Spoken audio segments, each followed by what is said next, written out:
A Sicilian Romance by Anne Radcliffe. On the northern shore of Sicily are still to be seen the magnificent remains of a castle which formerly belonged to the noble house of Mazzini.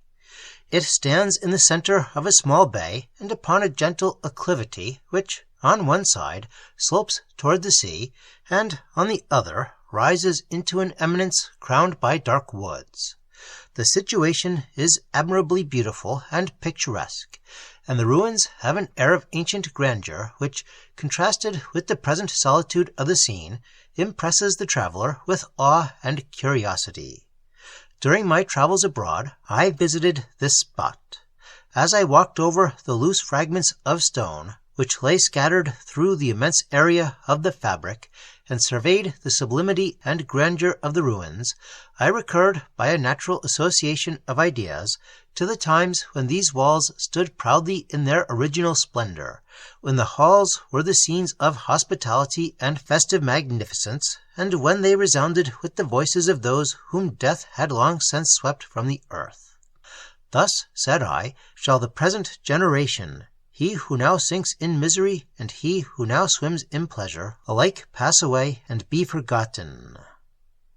My heart swelled with the reflection, and as I turned from the scene with a sigh, I fixed my eyes upon a friar, whose venerable figure, gently bending towards the earth, formed no uninteresting object in the picture. He observed my emotion, and as my eye met his, shook his head and pointed to the ruin. These walls, said he, were once the seat of luxury and of vice. They exhibited a singular instance of the retribution of heaven, and were, from that period, forsaken and abandoned to decay. His words excited my curiosity, and I inquired farther concerning their meaning. A solemn history belongs to this castle, said he, which is too long and intricate for me to relate. It is, however, contained in a manuscript in our library, of which I could perhaps procure you a sight.